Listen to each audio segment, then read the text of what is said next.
사람이 만든 책보다 책이 만든 사람이 더 많습니다. 내비책방. 안녕하세요. 내비책방입니다. 오늘 가지고 온 책은 선악의 기원입니다. 폴 블룸 지음, 최재천, 김수진 옮김. 출판사 21세기 북스입니다. 아기를 통해 보는 인간 본성의 진실. Just Babies. 이타심과 이기심, 공감과 잔인함. 우리 안의 천사와 악마는 언제, 어떻게 태어나는가? 우리는 인간이 선한 존재냐? 착한다. 착하다. 선한 존재인가? 악한 존재인가? 예전부터, 아주 오래전부터 이것에 대한 많은 논쟁이 있었죠. 성악설, 성선설, 동양에서는 이렇게 나눌 수 있겠죠. 크게 대표적으로 성무성악설도 있고 굉장히 많은데, 선악의 기원에 대해서 동양뿐만 아니라 서양에서도 많은 궁금함과 함께 연구가 이루어지지 않았나 싶습니다. 아기를 통해 보겠다고 해요. 그리고 이 책을 옮겨주신 최재천 님께서는 제가 소개를 또 해드렸죠. 최재천 님의 책 너무 좋습니다. 꼭 한번 읽어보시기를 다시 한번 추천드리고요. 요새 최재천 님께서, 교수님께서 굉장히 활동을 많이 하시는 것 같아서 감사합니다. 감사합니다. 자, 그러면 이 책에 대한 헌사가 있네요. 헌사부터 한번 읽어보겠습니다.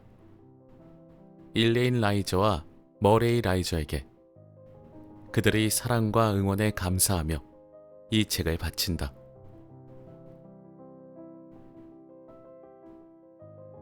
인간은 사회를 이루며 살 운명이었다. 따라서 그의 도덕성은 이런 목적에 맞게 형성되었다. 그는 단지 이런 목적과 관련된 옳고 그름만을 감별하는 감각을 타고났다. 이 감각은 청각이나 시각, 촉각만큼이나 그의 본성을 이루는 한 부분이다.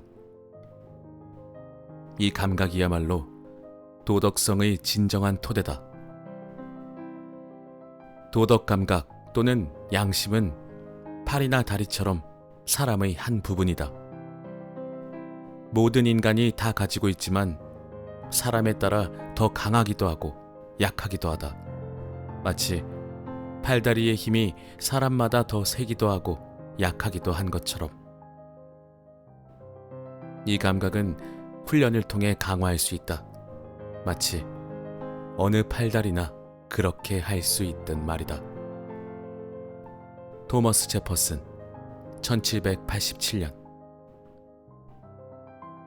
토머스 제퍼슨은 미국의 3대 대통령이실 거고, 아마 독립선언문을 기초하신 그런 대통령으로, 성군으로 좀 알려져 있죠. 토머스 제퍼슨. 자유주의에 관한 많은 고민을 하셨던, 그야말로 미국의 토대를 만드신 분 중에 한 분이시죠. 대통령으로서. 자, 그러면 이제 옴기니의 글, 최재천 교수님이 아마 옴기니의 글을 써주신 걸로 알고 있는데, 옴기니의 글부터 소개해드려 볼게요. 아기에게 선악을 묻다. 폴 블룸 예일대학교 심리학과 교수는 1990년 나랑 같은 해에 박사학위를 취득했다. 나는 하버드에서, 그는 하버드에서 그저 몇백 미터 떨어진 MIT에서. 그는 언어심리학자로 학문에 입문했으나 점차 도덕성의 기원과 발달 과정을 연구하는 진화심리학자로 변모했다. 나 역시 곤충학자로서 학문의 여정을 시작했으나 어느덧 인간 행동을 연구하는 진화심리학에도 입문했다. 그와 나는 지금 나란히 국제학술지 진화심리학의 편집위원으로 일하고 있다. 이 책은 선과 악의 이해와 판단, 그리고 실행이 개인의 발생 과정에서 언제, 어떻게 일어나고 변모하는지 촘촘히 읽어낸다. 그러기 위해 블룸 교수는 철학에서 출발해 발달 심리학, 사회 심리학, 행동 경제학, 뇌인지 과학과 진화 생물학에 이르기까지 학문의 경계 따위는 아랑곳하지 않고 종횡무진 넘나든다. 20여 년 전 내가 우리 사회에 던진 화두인 통섭적 연구의 전형을 보는 듯하다. 도덕 심리의 발달과 진화를 이해하려면 거의 필연적으로 공감의 속성과 범주를 파악해야 한다. 나는 2017년 이타성과 공정성의 생물학적 기원에 관해 저명한 영장류학자 프란시스 드 발이 저술한 공감의 시대를 번역했다. 드 발에 따르면 공감 본능은 포유동물의 진화 초기부터 나타난 적응 현상이다. 공감의 개념을 처음으로 확립한 사람은 1776년에 펴낸 국부론 때문에 흔히 경제학의 아버지로 불리지만 정작 본인은 그보다 17년 전에 출간한 도덕감정론을 자신의 역작으로 평가한다고 알려진 애덤 스미스였다. 우리는 서로에게 공감하고 그 사람의 입장이 되어본다. 그러면 그와 어느 정도 같은 사람이 되고 그때부터 그와 비슷한 감각을 형성하며 비록 정도는 약해도 그와 다르지 않은 뭔가를 느끼기도 한다. 심리학자 사이먼 베런 코어는 공감 능력의 감퇴가 악행으로 나타나며 악인은 바로 공감 능력이 낮은 사람이라고 규정했다. 이 부분은 밑줄을 좀 긋겠습니다. 악인은 공감 능력이 낮은 사람이라고 규정했대요. 요즘에 그런 말을 하죠. 네. 어떤 그 감정의 능력이 그것조차 지능이라고. 네, 공감 능력이 지능이라고. 그런 얘기를 좀 들은 적이 있는데 바로 이것을 얘기하는 게 아닌가 싶네요. 공감 능력이 낮으면 악행으로 이어진다고 합니다. 공감과 도덕 발달이라는 책에서 심리학자 마틴 호프먼은 어린아이에게는 공감이 핵심적 능력이기 때문에 그들의 도덕적 행동은 전부 공감에서 기인한다고 주장했다. 블룸 교수는 바로 이 점에서 출발해 예일대학교 유아인지센터를 이끌고 있는 아내 캐런 윈 박사와 함께 영유아를 관찰하며 도덕성의 기원을 탐구해왔다. 영유아를 관찰하며 실험하는 그의 연구 전략은 탁월한 결과들로 이어져 그는 스탠턴상, 윌리엄 제임스상, 엘레노어 메코비상 등 심리학자로서 받을 수 있는 거의 모든 상을 휩쓸었다. 이 책에서 그는 오랜 영유아 연구를 바탕으로 인간의 공감 능력의 발달과 소멸이 어떻게 성인의 도덕적 행위로 발현되는지 설명한다. 도덕 감각 또는 양심은 팔이나 다리처럼 사람의 한 부분이라네. 모든 인간이 다 가지고 있지만 사람에 따라 더 강하기도 하고 약하기도 하지. 마치 발다리의 힘이 사람마다 다 세기도 하고 약하기도 한 것처럼. 이러한 토머스 제퍼슨의 말처럼 인간의 도덕적 본성은 진화의 산물이다. 이 부분도 밑줄을 긋겠습니다. 공감 능력은 악인과 선인을 가릴 수 있는 어떤 지표가 될 수도 있고요. 그리고 이 도덕적 본성은 바로 우리가 진화하기 위해서 꼭 필요했던 재료라는 얘기 같습니다.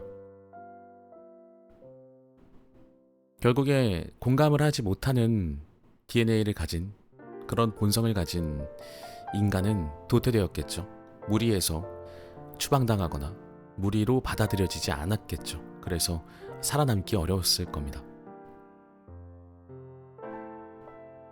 우리가 어떻게 선과 악을 구분하고 그 이해를 바탕으로 행동하며 사는지를 아기에게 물어 답을 찾아낸 이 책은 내가 그동안 이 주제에 관해 읽은 그 어떤 책보다 탁월한 설득력을 지닌다. 나는 2023년 서울대학교 졸업식에서 축사를 하는 영광을 누렸다. 나는 치졸한 공평이 아니라 고결한 공정을 추구하자고 호소했다. 공평은 양심을 만나야 비로소 공정이 됩니다. 양심이 공평을 공정으로 승화시켜줍니다.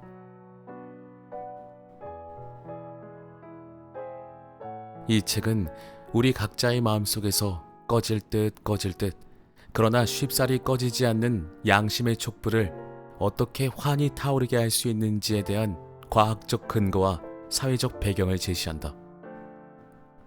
다짜고짜 더 나은 사회를 만들자며 공허한 구호를 외치기 전에 왜 그런 구호를 부르짖고 싶어지는지, 그리고 어떻게 부르짖어야 보다 많은 사람들이 동참하게 되는지 짚어준다. 도덕성, 공감, 그리고 공정에 관한 이론과 실제를 이처럼 치밀하게 엮어주는 책은 일찍이 없었다.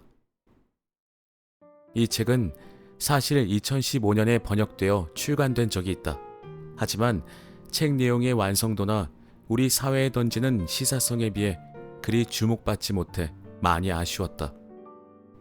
그래서 직접 번역 작업에 뛰어들어 새롭게 선보이게 되었다. 아이를 선하고 따뜻한 사람으로 키우고 싶은 부모라면 반드시 이 책을 읽어야 한다. 읽은 다음에는 아이도 읽을 수 있도록 슬며시 아이의 책상 위에 놓아두시라. 통섭원에서 최재천, 이화여대 에코과학부 교수, 생명다양성재단 이사장. 최재천 교수님은 곤충학자이시긴 하지만 본인이 소개를 하셨듯이 나중에는 책에서 최재천 선생님을 만났을 때 너무 깜짝 놀랄 정도로 글을 정말 잘 쓰시는 분이시기도 합니다. 정말 놀랐어요. 최재천 교수님 책 꼭 한번 읽어보시길 바랄게요. 모든 책이 다 좋습니다. 지금은 진화심리학에도 입문하고 계신다고 하니까 인간의 본성에 대해서 많은 연구를 하고 계실 걸로 믿습니다. 머릿말, 도덕성을 찾아서. 2005년 댈러스에 사는 작가 버지니아 포스트렐은 지인인 셀리 사탈이 신장질환으로 고통받고 있다는 사실을 접한다. 신장을 이식받지 않는다면 셀리는 얼마 지나지 않아 일주일에 사흘씩 혈액 여과기로 투석을 받아야 할 상황이다. 이것저것 알아보고 남편과 상의한 다음 버지니아는 워싱턴 DC로 날아가 자신의 오른쪽 신장을 셀리에게 내주었다. 신장 이식은 대개 가족들 간에 이루어지는 것이 보통인데 버지니아와 셀리는 하물며 친한 친구 사이도 아니었다. 그래도 버지니아는 셀리의 처지가 남의 일처럼 느껴지지 않아서 이런 식으로 애두르지 않고 직접 도울 수 있다는 생각에 좋았다고 했다. 세상에는 이보다 한 걸음 더 나아가는 사람들도 있다. 그들은 장기 이식을 알선해주는 사이트에 접속해서 신장을 비롯한 여러 장기를 생면부지의 남에게 기증할 준비를 한다. 어떤 사람들은 이런 종류의 이타심을 신이 심어놓은 도덕률의 증거로 본다. 그 가운데는 미국 국립보건원 원장 프랜시스 콜린스 같은 유명한 과학자들도 있다. 그의 주장에 따르면 우리의 도덕적 판단과 도덕적 행동은 생물학적 진화의 힘으로는 완전히 설명되지 못하며 그 증거가 바로 이런 사심 없는 행위라고 한다. 하지만 이처럼 출중한 친절함과 함께 세상에는 등골을 오싹하게 만드는 잔인함도 있다. 오늘 아침만 해도 신문에는 여자친구로부터 이별을 통보받은 남성이 그녀를 스토킹하고 얼굴에 염산을 뿌렸다는 기사가 실렸다. 또 내 기억 속에는 어렸을 적에 처음으로 들었던 홀로코스트 이야기도 선명하게 남아있다. 가스실과 과학적인 의사들, 아이들로 비누와 전등갓을 만들었다는 이야기가 또렷이 기억난다. 과연 우리의 경이로운 친절함이 신이 존재하는 증거라면 엄청난 악행을 저지르는 우리의 능력은 악마가 존재한다는 증거일까? 이외에도 세상에는 더 일상적으로 행해지는 친절한 행동과 잔인한 행동이 있다. 나의 경우 내가 저지른 나쁜 짓들이 가장 기억에 남는다. 과거에 했던 선택들 가운데 몇몇은 머리에 떠올리면 여전히 수치심에 몸둘 바를 모르겠다. 여러분은 그렇지 않은가? 그렇다면 여러분은 나보다 훨씬 좋은 사람이다. 혹은 훨씬 나쁜 사람이거나. 어떤 선택들은 그 당시 내가 옳았다고 생각했던 것을 바탕으로 저지른 순수한 실수가 맞다. 하지만 다른 경우들도 있다. 그때 나는 어떻게 하는 게 옳은지 알고 있었지만 그와 다르게 하는 쪽을 선택했다. 이를 두고 스타워즈의 현인 요다라면 이렇게 표현했을 것이다. 강한 법이지, 어둠의 힘은. 물론 인정한다. 내 신장 두 개는 아직 멀쩡히 그대로다. 그렇더라도 나는 다른 사람들을 돕기 위해 희생한 적도 없고 내가 옳다고 여긴 대의 명분을 위해 위험을 무릅쓴 적도 있다. 이런 모든 면에서 봤을 때 나는 완벽히 보통 사람이다. 본디 도덕성은 우리 마음을 사로잡는다. 소설, TV 드라마, 영화처럼 허구이건 언론과 역사에 등장하는 실제 사건이건 우리가 가장 좋아하는 이야기는 권선징악이다. 우리는 착한 자들이 상을 받기를 바란다. 그리고 나쁜 놈들이 고통받는 모습을 진심으로 보고 싶어 한다. 처벌하고 싶은 우리의 욕구는 극단으로까지 치닫기도 한다. 몇 년 전, 영국에서는 한참 동안 잃어버렸던 고양이가 쓰레기통에 갇힌 채 발견된 일이 있었다. 고양이 주인은 그 거리를 촬영한 보안용 감시 카메라를 돌려보고 무슨 일이 벌어졌는지 알게 되었다. 한 중년 여성이 고양이를 집어들더니 주위를 둘러본 후 쓰레기통 뚜껑을 열고 고양이를 안에 던져 넣었다. 그런 다음 뚜껑을 닫고 유유히 사라졌다.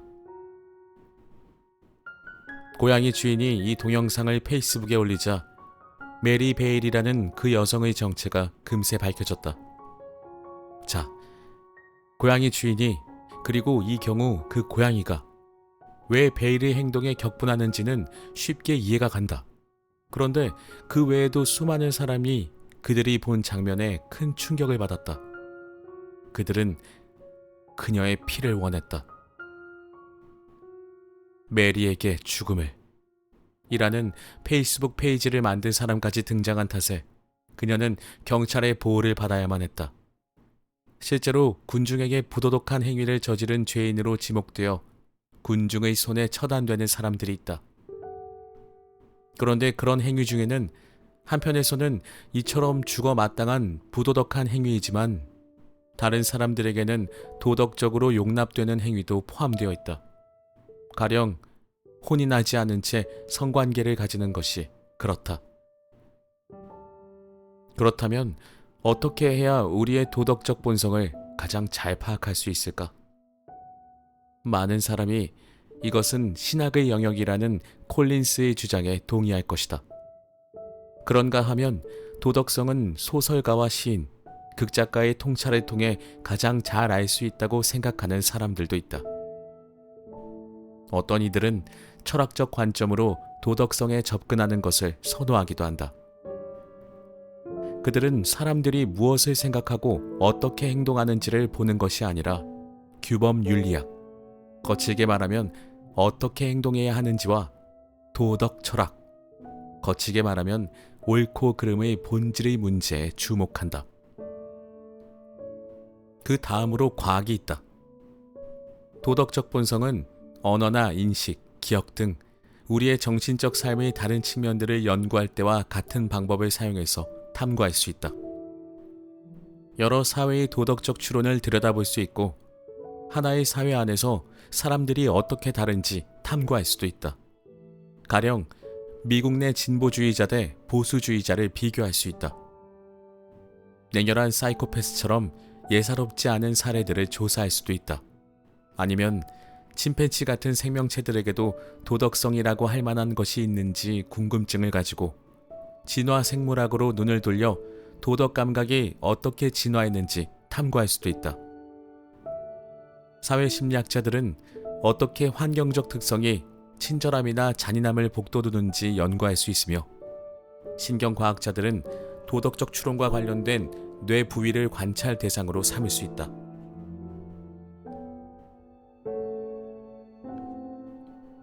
이 책에서는 이 모두를 간략히 다룬다.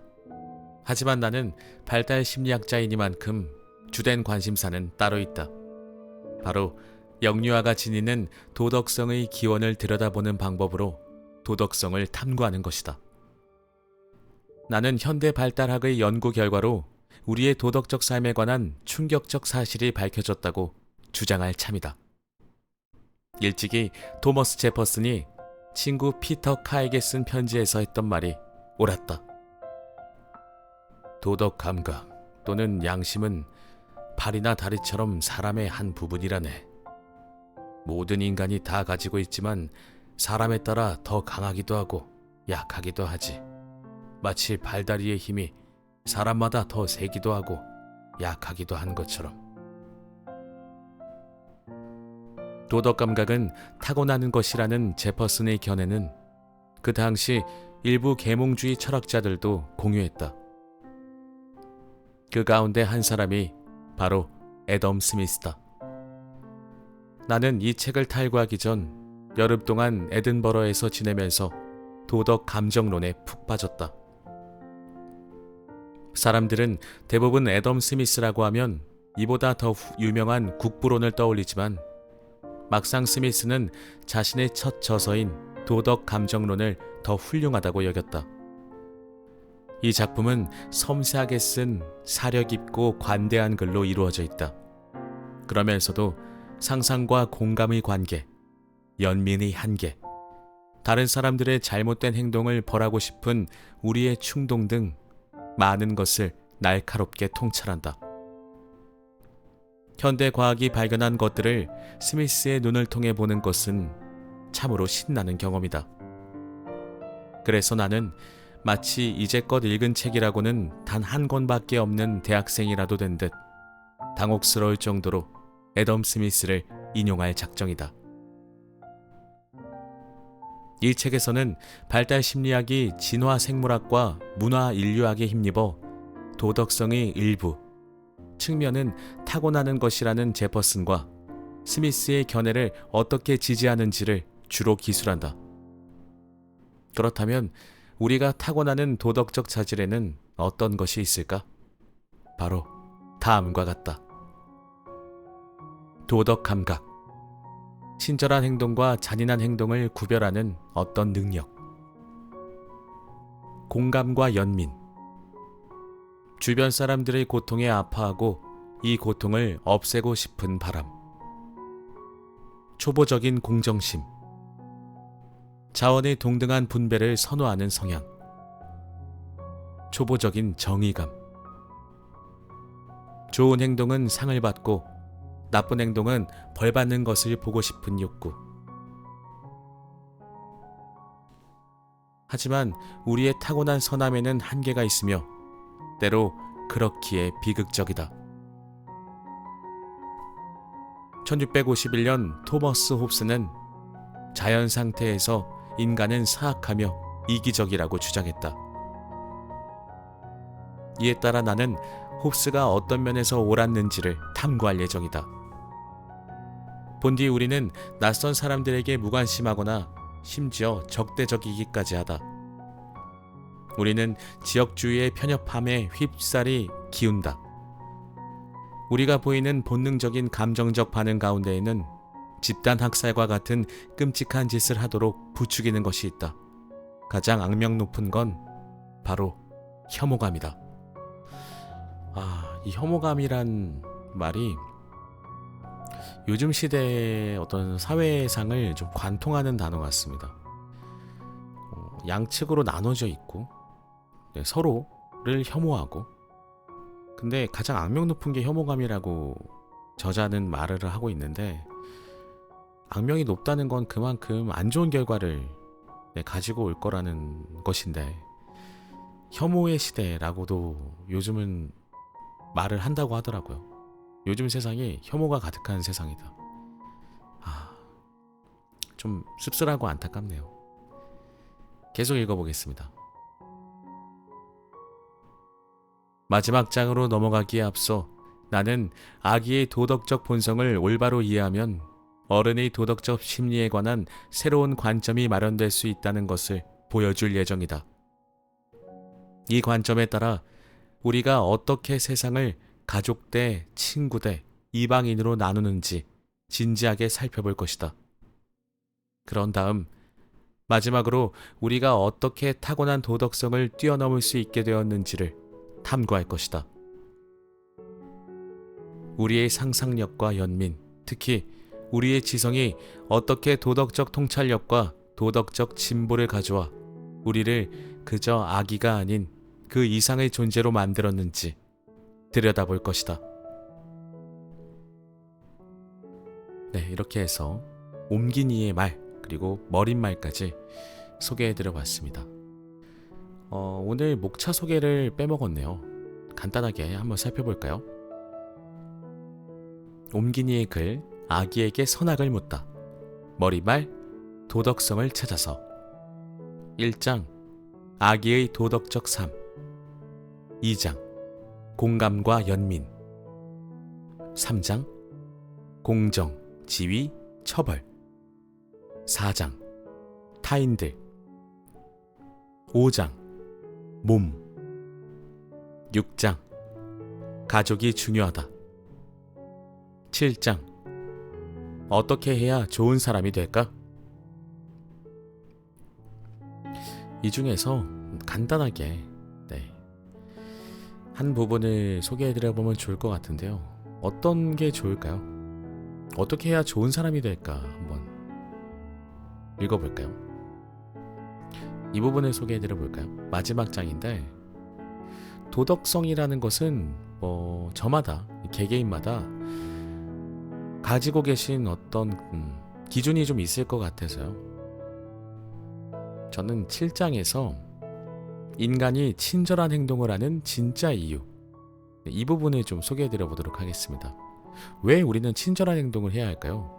착한 아이 콤플렉스라는 것도 있잖아요. 이 부분을 한번 소개해드려 보겠습니다. 선악의 기원. 인간이 친절한 행동을 하는 진짜 이유. 이타적인 것처럼 보이는 많은 행동이 자기 이익을 위해 한 것이 아니다. 순진한 생각이다. 기부금 가운데는 제일 형편이 어렵고 받을 만한 사람들에게 가지 않고 기부자 자신에게 이익이 돌아오는 프로젝트로 가는 경우가 많다. 부자 부모가 엘리트 대학에서 자기 자녀를 뽑아주기를 바라면서 그 대학에 거금을 기부하듯이 말이다. 사회학자 소스타인 베블런이 말했듯 자선 차원의 기부는 자신의 부와 지위를 보여줄 완벽한 선전 방법이다. 잠자리와 연애 상대의 마음을 사로잡을 좋은 방법이기도 하다. 너그럽고 다정한 사람처럼 보여서 피해가 생길 일은 거의 없다. 그래도 사람들은 자기 자신에게 이익이 되지 않아도 다른 사람들을 돕는다. 더군다나 어떤 경우는 철저하게 익명으로 돕기도 한다. 예일대학교 심리학자 스탠리 밀그램은 복종 실험으로 가장 유명하다. 그는 실험을 통해 참가자들 가운데 많은 사람이 생면부지의 사람에게 치명적인 전기 충격을 가하라는 지시를 따른다는 사실을 발견했다. 그런데 밀그램은 친절에도 관심이 있었다. 이 앞에 나왔던 이 유명한 충격적인 실험 있잖아요. 복종 실험. 이거 굉장히 유명하죠. 네. 전기 충격파라는 이 실험.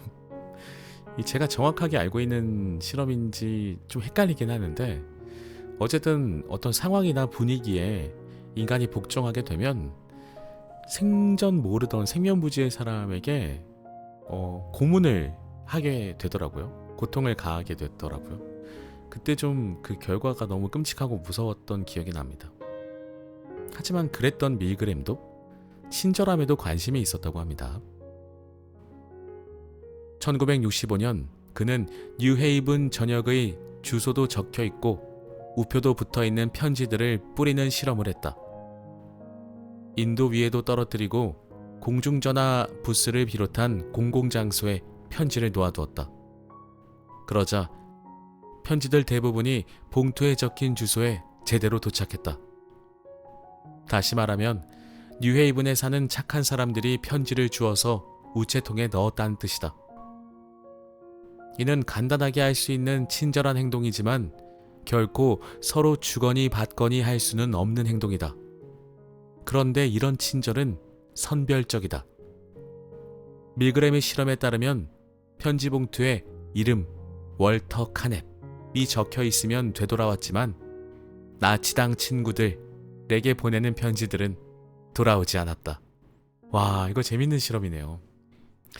일반 사람의 이름을 적은 편지 봉투를 길바닥 어딘가에 떨어뜨려 두었을 때 그 일반 사람의 이름이 적힌 편지 봉투들은 누군가가 주어서 제대로 전달될 수 있도록 본인이 약간 수고롭더라도 우체통에다가 그것을 넣어줬다는 것인데, 나치당 친구들, 이런 좀 악행을 저질렀던 그런 단체, 그것을 추종하는 무리들에게 보내는 편지라고 적혀있는 편지들은 돌아오지 않았다 라고 하는 거죠.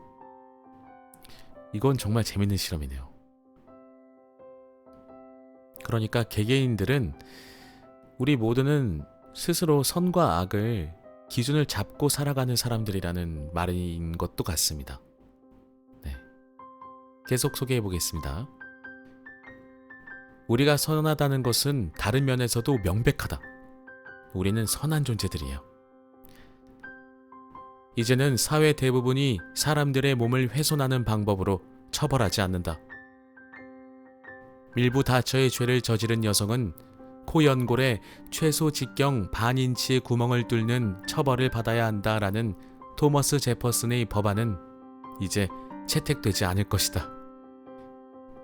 너무 끔찍한 벌이네요. 가족에 대한 태도도 바뀌었다. 남편이 아내를 강간하거나 부모가 자녀를 때리는 행위는 많은 나라에서 더는 합법이 아니다. 사람들 가운데는 인간 외 일반 동물의 운명이 매우 우려되어서 송아지 고기 스칼로피네처럼 맛있는 음식을 먹지 않고 모피코트 같은 편안한 옷을 입지 않는 경우도 일부 있다. 많은 이들이 표현의 자유와 종교의 자유 같은 권리가 있다고 믿으며 다른 사람들을 노예로 삼거나 인종을 근거로 차별하는 행위가 잘못이라고 믿는다. 혹자는 우리의 선함은 신이 개입했다는 증거라고 본다.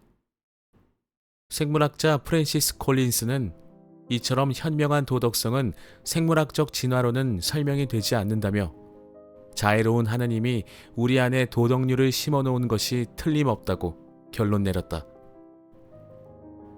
사회평론가 디네시 디수자는 고귀한 이타심, 생각해낼 수 있는 유전적 또는 물질적 보상 하나 없어도 혈연 관계가 없는 사람들에게 선하게 대하는 것, 이 고귀한 이타심은 C.S. 루이스의 표현처럼 우리 영혼 안에 있는 신의 목소리로 가장 잘 설명된다고 결론 짓는다. 또한 다윈과 함께 자연 선택을 발견한 엘프리드 러셀 윌리스는 1869년 인류가 우리의 고귀한 도덕 기능을 포함한 많은 면에서 진화를 초월했다고 논평했다. 그러면서 우리 인간종의 발달을 빚어내는 어떤 우월한 지성이 존재하는 것이 틀림없다고 결론 내렸다. 이러한 주장들을 은유 또는 우리의 경이로운 능력에 대한 시적인 경탄의 표현으로 간주하는 사람도 있다. 하지만 콜린스와 디수자, 월리스가 의미하고자 하는 바는 모두 문자 그대로다. 그들은 우리가 다른 영장류에서 떨어져 나온 이래로 수백만 년 동안 신이 실제로 우리에게 무언가를 했다고 주장하는 것이다. 우리의 믿음과 선택은 물리적으로 우리의 뇌가 작동하면서 생겨나는 것이기 때문에 이 말은 우리가 진화하는 중 어느 한 시점에 신이 문자 그대로 인간의 뇌를 개조했다는 뜻이다. 그렇다면 꼼꼼한 신경과학자들이 신이 개조한 뇌 부위를 발견하고 신의 솜씨가 단조로운 생물학적 진화의 산물과 어떻게 다른지 확인할 수 있어야 한다. 만약 콜린스 등의 주장이 맞다면 우리의 수준 높은 도덕성 덕분에 우리는 과학 역사상 가장 위대한 발견을 하게 된다. 바로 신이 존재한다는 결정적 증거를 발견하는 것이다. 하지만 그들은 틀렸다. 생식이라는 목적에 맞지 않는 이타적 동기가 심지어 우리가 목숨을 걸고 모르는 사람을 구할 때처럼 우리와 우리 유전자의 불리한 선택을 하게 만드는 이타적 동기조차도 단순히 존재하는 것으로도 생물학적 진화에 충분히 부합한다. 결론적으로 자연 선택은 앞을 내다보지 않는다. 현재의 불확실성에 반응하는 것이지 미래의 예상 환경에 반응하는 것이 아니다. 따라서 지금 여기에서 일어나는 부적응적 행동은 어디까지나 진화론에 부합한다. 이것은 다른 영역에서도 쉽게 찾아볼 수 있다. 성욕은 아마도 사람들이 생식적으로 의미 있는 성행동을 하도록 유도하기 위해 진화했을 것이다. 하지만 많은 남성이 그런 영상을 보고 흥분해서는 자손을 만들 기회를 늘리는데 전혀 기여하지 않는 방식으로 자기 것을 쏟아버린다. 이 같은 쓸데없는 행동은 진화의 수수께끼라서 신의 개입이 있었다는 증거인 걸까? 물론 아니다. 마찬가지로 자연 선택을 통해 진화했던 몇몇 이타적 성향들도 얼마든지 생물학적 대가가 없는 상황 때문에 촉발될 수도 있다. 콜린스와 디수자, 월리스의 주장 중에는 옳은 것도 있다. 우리 도덕성 가운데 수수께끼 같은 측면들이 있는 것은 우연이 아니라는 부분이다. 이런 측면들은 설계된 이유와 목적에 대한 설명이 필요하다. 하지만 내가 이 책에서 내내 주장하듯 이런 고귀한 도덕적 기능이 인간의 본성의 한 부분이라고 추정하는 것은 착각이다. 노예제도의 부당함과 같은 통찰은 수백 년 전 사람들이 인식하지 않았다면 거의 타고날 수 없는 것이다. 도덕성에는 많은 사람이 우리의 타고난 자질 가운데 하나라고 추정하는 측면이 몇몇 있다. 모르는 사람에게 베푸는 친절이 그렇다.